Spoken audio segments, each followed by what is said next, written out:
Bonjour à tous et bienvenue sur ces actualités de la semaine et on commence aujourd'hui avec le courrier du Vietnam en sport, article du 27 mars 2025. Le Pencak Silat vietnamien vise haut après son triomphe à Abu Dhabi. La domination des championnats du monde aux Émirats Arabes Unis a inspiré l'équipe vietnamienne de Pencak Silat, mais les athlètes vietnamiens seront encore confrontés à une épreuve difficile et devront redoubler d'efforts au SEA Games pour remporter des médailles d'or. Les athlètes vietnamiens ont dominé les 20e championnats du monde de Pencak Silat et les 5e championnats du monde junior de Pencak Silat à Abu Dhabi en décembre 2024 avec 18 médailles d'or dont Tran Thi Kim Loan 45 kg femmes, Li Thi Van Hang 60 kg femmes, Quang Thi Tu Nya 75 kg femmes, Wu Van Kien 60 kg hommes et Li Van Tuan Open 1 homme. Cependant, l'entraîneur Nguyen Van Hong a déclaré que leur victoire au championnat du monde ne leur promettait pas la tâche facile en décembre. Nos résultats à Abu Dhabi ont été remarquables car tous nos adversaires étaient très forts.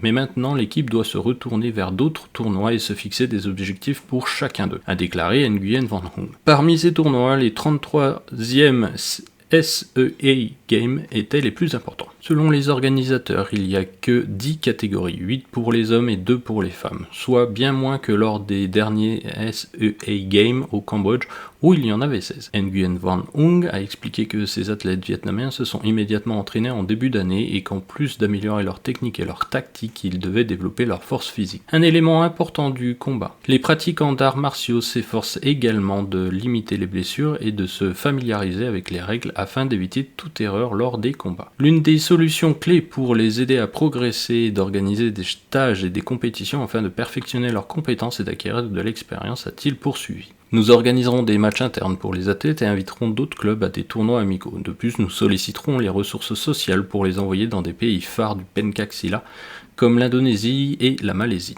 pour un entraînement intensif et pour participer à des championnats internationaux. Nous évaluerons leurs performances et composerons ensuite l'équipe pour les Jeux d'Asie du Sud-Est, a-t-il précisé. Ils participeront au championnat national le mois prochain dans la province de Thanh Hoa. Les prochains événements seront le championnat d'Asie en juin, puis le championnat d'Asie du Sud-Est en août. Hoang Quoc Vinh, chef du département des sports d'élite et de l'autorité du sport du Vietnam ASV, a affirmé que l'ASV soutiendrait les athlètes en matière de nutrition et d'équipement d'entraînement. De plus, l'ASV chercherait également des fonds supplémentaires pour envoyer l'équipe en Thaïlande pour poursuivre son entraînement en vue des 33e Jeux d'Asie du Sud-Est, puis des Jeux asiatiques de 2026 au Japon. On continue avec un deuxième article culture du 26 mars, la splendeur et la complexité des arts traditionnels vietnamiens. Préserver et promouvoir les valeurs de l'art traditionnel contribuant à stimuler le développement socio-économique et à affirmer l'empreinte de la culture vietnamienne dans le contexte actuel de forte intégration internationale sont des exigences pour les décideurs politiques comme toute la société. L'art traditionnel contient non seulement la quintessence culturelle et reflète la continuité de connaissances, des émotions et de l'identité nationale de nombreuses générations, mais il aide également à se connecter aux racines, à nourrir l'âme et à développer la créativité. Ainsi, préserver, hériter et promouvoir les valeurs de l'art traditionnel contribuant à stimuler le développement socio-économique et à affirmer l'empreinte de la culture vietnamienne dans le contexte actuel de forte intégration internationale sont des exigences pour les décideurs politiques comme toute la société. L'art traditionnel du Vietnam est un grand trésor diversifié et unique, y compris du théâtre, le Tuong, théâtre classique, le Cheo, théâtre populaire, le Kei Luong, théâtre rénové, marionnette. La musique, le Ca Tru, le chant alterné, Kong Ho, le chant Soan, le Sam, chant des aveugles, le Bei Show, un art combinant chant folklorique et jeux de cartes, etc. La danse folklorique est celle royale, les beaux-arts, sculptures, folklorique sur bois. Chaque type contient ses propres valeurs uniques, pourtant la quintessence est l'âme de la nation. Il ne s'agit pas seulement d'un héritage du passé, mais aussi d'une ressource précieuse du présent et du futur. Cependant, les valeurs originales s'estompent progressivement à cause de la tendance à la commercialisation, menaçant directement le développement durable de l'art traditionnel. Sans compter que la concurrence féroce avec les formes modernes de divertissement a également fait que le théâtre traditionnel a peu de public. De nombreux visages de peinture traditionnelle risquent d'être perdu. De nombreux artisans et artistes voulaient quitter leurs emplois en raison de revenus. Cette situation demande des solutions urgentes pour préserver et promouvoir efficacement les valeurs artistiques traditionnelles, en s'adaptant et en maintenant les facteurs d'identité dans le contexte actuel. À cet égard, Nguyen Thi Ong Nho, représentante de l'Institut vietnamien de la culture, des arts, des sports et du tourisme, a déclaré « Les artistes et les artisans, ceux qui pratiquent l'art, jouent un rôle extrêmement important dans la création, le renouvellement et l'enseignement de l'art traditionnel. Mais malheureusement, cette équipe manque sérieusement de quantité et de qualité. La position de l'art traditionnel dans la vie moderne est donc également en déclin sérieux. »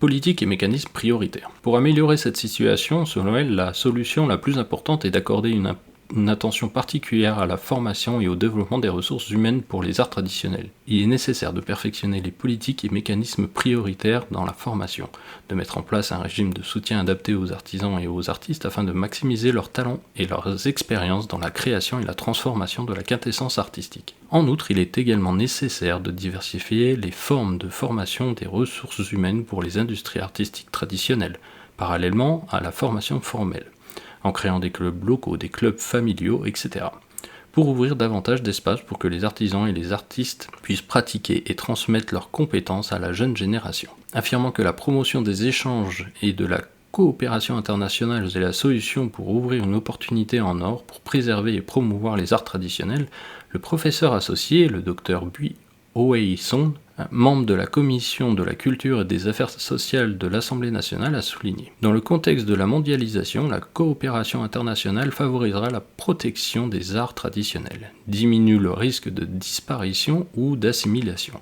aidant la communauté à comprendre que les arts traditionnels sont la propriété commune de l'humanité, encourageant ainsi le partage des connaissances et construisant un modèle de préservation efficace. Nguyen Thi Trang de l'Institut vietnamien de la culture, des arts, des sports et du tourisme a commenté. Pour créer des ressources pour revivre et développer les arts traditionnels, l'exploitation du tourisme, en particulier du tourisme culturel, est une solution prometteuse. Récemment, le Centre pour la préservation des arts traditionnels du Vietnam a été créé par l'Association de la protection des droits des artistes interprètes de musique vietnamien, dans le but de protéger et de promouvoir la valeur des patrimoines culturels immatériels de la nation à travers des activités telles que la recherche, la formation, l'organisation d'événements artistiques ou encore le soutien aux jeunes artistes. C'est un signal positif qui ouvre de nombreux espoirs pour faire revivre vivement l'art traditionnel du Vietnam dans la vie contemporaine. Passons maintenant à un dernier article Société datant du 26 mars, stratégie d'éducation pour prévenir les accidents causés par les bombes, les mines et explosifs. Le Centre national d'action contre les bombes et mines du Vietnam, VNMAC, a organisé mercredi 26 mars à Hanoï un atelier sur le thème « Élaborer la stratégie nationale d'éducation pour prévenir les accidents causés par les bombes, mines et explosifs jusqu'en 2030 avec une vision jusqu'en 2050 ». Dans son discours d'ouverture, le colonel Lee Kwang-Hop, directeur général adjoint du VNMAC, a déclaré qu'immédiatement après la réunification nationale en 1975, le parti et l'État avaient toujours accordé une attention particulière au travail de déminage des zones contaminées par les bombes et mines et à l'éducation de la population sur la prévention des accidents liés aux mines. La décision numéro 748 du Premier ministre approuvant le plan de mise en œuvre du programme national de lutte contre les conséquences des bombes, des mines d'après-guerre au Vietnam pour la période 2023-2025 a déterminé élaborer la stratégie nationale d'éducation sur le risque d'accidents de bombes et de mines comme base pour l'élaboration de plans et de contenus de mise en œuvre pour répondre aux exigences de synchronisation et d'unité à l'échelle nationale.